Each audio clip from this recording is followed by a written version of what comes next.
What's going on YouTube? Craig here with All Tech Together, coming at you with another product review.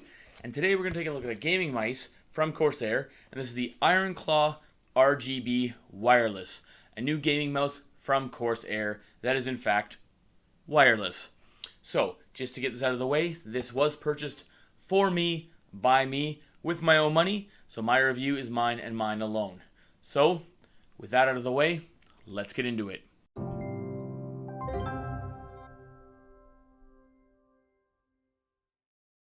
So, Corsair is one of the biggest players in the PC peripherals market.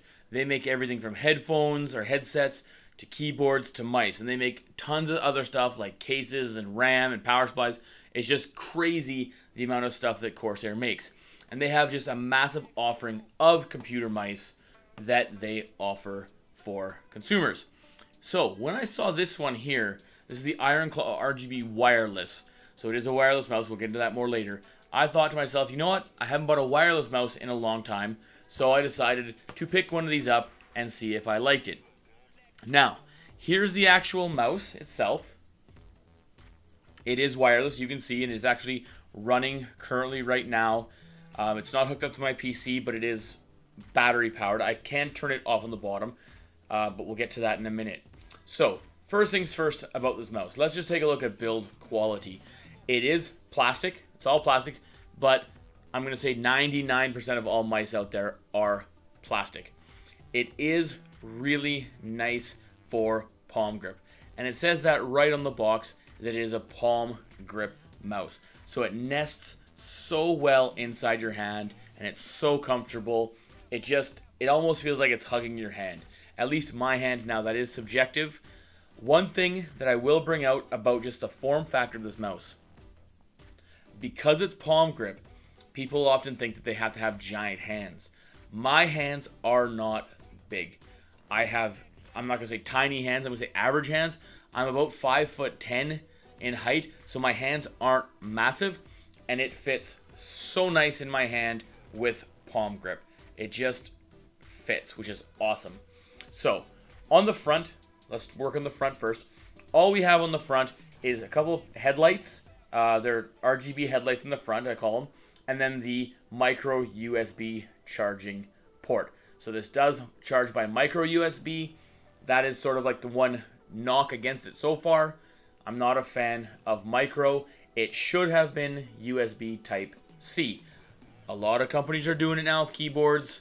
Corsair, Razer, Logitech. All you big manufacturers, get on it with the USB-C. It's going to be a lot better for us. Okay, so on the left-hand side, you're going to see here that we have some profile lights. So you can switch profiles on here if you have one for web browsing, one for gaming. You can change that real quick. And then we have this super nice textured rubber on the side. It helps grip it when you're lifting it up. It is so nice, and I'll get a little bit closer here for you so you can see that really nice textured rubber. It's so good. Then you'll notice up here we have 3 buttons. We have one I'm getting all crazy here. One up here, and then a forward and back button here and here, which are very, very nice. The forward and back button feel different than the sort of top button. And I'll give you a little bit of a sound if you listen. Hopefully you can hear that. The sound difference between the front and back button, or the forward and back button, and this top button. Now, the top button, when I first saw this mouse, I thought, how would you ever hit that? How could you ever hit that top button? And it's actually really easy, and I'll sort of get out of the way a little bit. I can either hit it by rolling, just moving my pointer finger over it and hit it, no problem, or I can bring my thumb up and hit it, no problem. Either way, it's super convenient to hit. A lot more convenient than I thought it was going to be, which is really good. Also on the side, we're going to have 2 more buttons sort of by your right pointer finger that you can push just by bending your knuckle up and down. And you can hit those ones again. Really, really simple. Other than that, on the side, nothing. On the back, just the Corsair logo that again is RGB, and I'll show you all the RGBs in my software demonstration. Then if I go to the other side, just some more textured rubber on that side, sort of a honeycomb texture that gives you a really strong grip on this mouse. It will not slide out of your hands. Then we'll look at the top. So again, we see all these other buttons over here, but we also see, and I have these set to DPI up and DPI down. In the software, like I'll show you, you can change them to whatever you want. This mouse is fully programmable. So there are actually 10 buttons because the scroll wheel is also a button that you can push in. Does not go left or right. It only goes down and then scrolls forward and back. Now, I know some people will say that the scroll wheel is mushy. It's not as nice as some I've felt. I think Logitech really has that down packed. And then with their infinite scroll wheel that Logitech has, I'm surprised Corsair Razer hasn't copied the absolute crap out of that idea because it's fantastic. But it's a passable scroll wheel. On the bottom, we have the selectors for either you want it off, Bluetooth, or 2.4 gigahertz. And this uses their slipstream technology. So it comes with a little dongle. I'll just grab it right here. Little dongle that gives a sub 1 millisecond, so lower than 1 millisecond of response or latency. Amazing. Now, I have played a ton of games with this. I've played a lot of The Division 2. I've played some Far Cry, some Overwatch. I've played some, I can't remember the name, Apex Legends. And this thing hasn't skipped a beat at all. It hasn't messed up. There's been zero lag. And I've compared it directly to my Rocat Cone Amo. I've compared it to the much more expensive G900, which is Logitech's older wireless offering. And I've put it to the Razer Naga V2. There is zero difference between this and wireless and those other ones that are wired. Or in case of the Logitech G900, it's also wireless. You can use this wired if you want. And you just plug it in, USB to your computer, and now you have a very nice, comfortable wired mouse as well. And you can play while it's charging, which is super convenient. So if it does die halfway through a game, hit pause, plug it in, you're ready to go. You're not going to skip a beat. So that's really, really good. You can hook it to Bluetooth. So if you were going to use this maybe on the go on a laptop, you could have your Slipstream dongle at home. You could pair it wirelessly to Bluetooth to your laptop, take it with you on the go. Also, super duper convenient. Now, this does post a PixArt sensor, or possess, let's say, a PixArt sensor, and it can do up to 18,000 DPI. 18,000 DPI is ludicrous. I don't understand why anybody would ever go 18,000 DPI. I sit around the 400. Usually, I mean, if I get crazy, I'll go to 1,000. But you can do 18,000 in increments of 1. So if you don't like 400 DPI and 410 DPI is too much, you can set it to 403 DPI. It's totally up to you, customizing wise. Now onto something that some of you may not care about, like me, or that you might really care about, is the weight of this thing. It is a heavier mouse. I personally don't care about the weight of any of my mice. What I care about on my mice is, first and foremost, comfort. That's the first thing. This thing could weigh 2 ounces, but if it's uncomfortable, I'll never use it. It weighs, I think, just over 100 grams, right? So, and that's without the cable. So I care about comfort first. Second, I care about button layout. This has buttons that I can hit, no problem.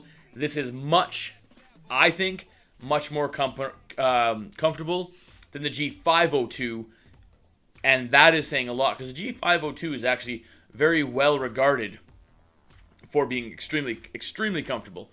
I think this thing beats it hands down, no problem. So I've checked off the comfort, I've checked off the buttons, and then far down the list would be weight. Again, a few extra ounces here or there, or grams here and there, whatever it is, I don't really care because I'm not a professional gamer. I'm not even an amateur gamer. I'm a guy in my basement who plays video games when I'm not spending time with my wife and children. So it doesn't bother me. If it bothers you, okay, then this might not be the mouse for you, but that I figured I'd bring it up just to make sure you knew about it. So with that out of the way, let's take a look at the software package, the IQ software package that comes with it, or that you need to make this mouse programmable and control the RGBs. So here we're going to take a look at the software for the IronClaw RGB Wireless. And you can see it here in the IQ software sitting right here. Now you'll notice that I'm not moving the mouse. That's because I have another mouse working so that you guys can sort of see what's happening here on the mouse without me moving it around too much. One thing I do want to bring up before we get into the software, if I come down here sort of to my taskbar, oops, wrong one, and I click on it, I do have it turned on. So in the taskbar, I can see that the battery status is at medium. Not a big fan. I would wish it was more of a percentage than just like high, medium, or low. But at least it's something so you can check it and you know the status of your battery while you're using it. Now if I come up here, I have my main profile selected now. If I click on the RGB, IronClaw RGB Wireless, brings up the mouse itself. I can turn it. And this here, actually, if I go back, this is where you can see the front sort of headlights of this. And I'll show you what they look like sort of in the demo here. So if I come over here, I go to Actions, and I can remap any of the buttons. Now, this is something that I had a lot of trouble with when I first got this because I didn't quite understand how to reset all these buttons. So if I come here, and I'm going to go off my main, I'll go down to, let's say, snow.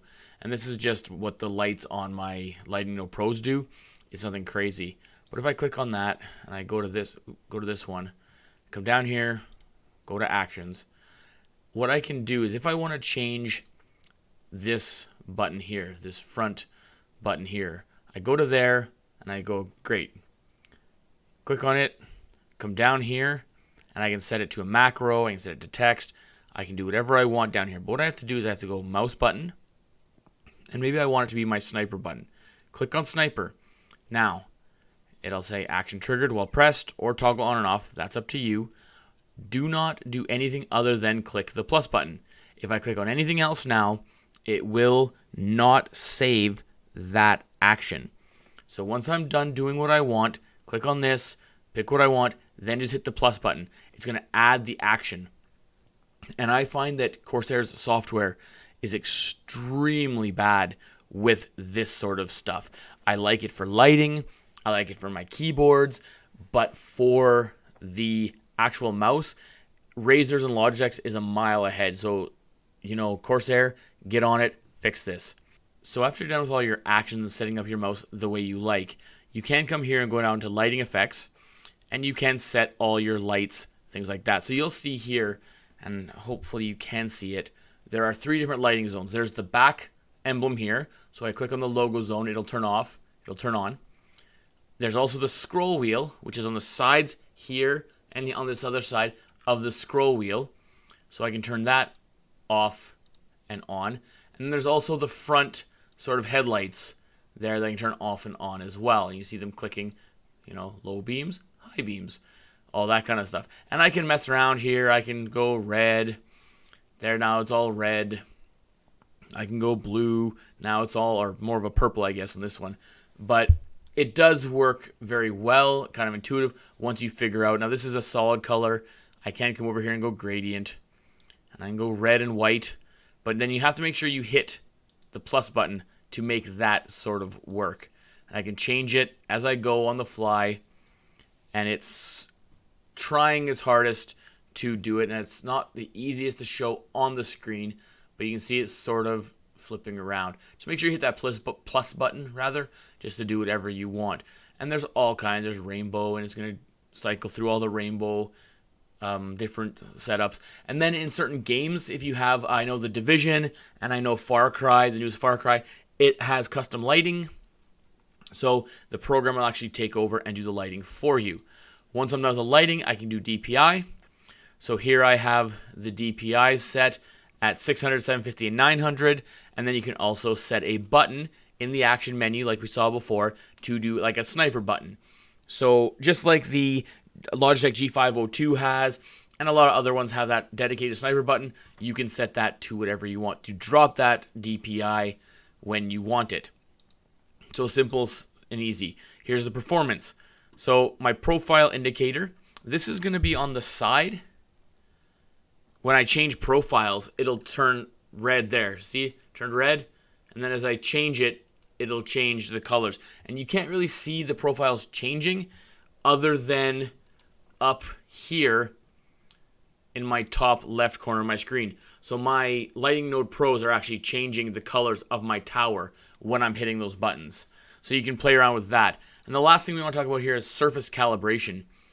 In order to use this, you have to have it plugged in. So you plug this in, and then you're going to get prompted to do a bunch of little circles while you're doing it. And it'll tune itself to the mouse mat or desk surface or whatever that you're going to use. Now, it is kind of better to use with Corsair mouse mats, is what they say, but I don't think it much matters with this mouse at all. So there you have it. If you have any questions about this software, it's not super intuitive, let me know in the comments and I will get back to you. So now you've seen a look at all of the software sort of options, and if you have any questions, like I said, ask them in the comments down below and I'll try to get back to you. That is another knock about Corsair's mice, and especially this mouse, is I don't find this software for programming the buttons to be super easy to deal with. Logitech and Razer's, theirs is much simpler, but hey, it's what Corsair gives us, so you figure it out, you use it. Hopefully you don't have to use it too often, and then you will be fine. So you kind of have that. Other than that, and the other couple little things, this mouse is absolutely great. This will be my new wireless daily driver, and it'll probably be my new wired daily driver too if it ever runs out. I really like the comfort. Even for a person with smaller hands, the comfort is great. The button layout is great. This is as close to perfect. Now, I came from the Roccat Cone Amo that had the thumb button sort of down below, which I also really liked. And I don't mind it up here either. It's actually really convenient up here, and I usually have it set to like map. So I just poop map and go about my business, right? I thought it was going to be bad, and it's not. I really do like it. And then the extra buttons up here. And then you make it wireless. And then to add it on, I haven't even talked about the price yet. Brand new in Canada. I think I paid $115 for this. That is considerably less than what Logitech's putting out or what Razer's putting out for a wireless mouse of this caliber. You add that in with the sub 1 millisecond latency, and you are just putting together a solid, all-around great package with maybe a little bit heavier than some people like, but I don't care, and maybe you don't. And if you don't, I would recommend this mouse over the G502. I would recommend this mouse over the Roccat Cone Amo, and I would recommend this for sure over the Logitech G900 or the Razer Naga V2. And I know they're wildly different mice, and I get that, but they're the mice I have on hand. I don't have a giant collection of mice. If you're ever somebody that works for a company that likes my reviews and you want to send me mice, I would love to work for you, but just know that my reviews are not compromised by free stuff. But hey, I buy this stuff. This is definitely a buy in my books. So yeah, hopefully you found this review somewhat enlightening. If you have any questions, like I said, ask them down below in the comments. I'd love to hear back from you. Hey, I would love to get my subscriber count up. I don't do this for subscribers. I do this just because I like doing it and it's super fun for me. But if you like what I do here and maybe I can earn your subscription, I would love you to hit that subscribe button and hit that bell so when I do put out a new video, you will be notified. So with that out of the way, guys, I hope you liked this one, and I'll catch you guys in the next one.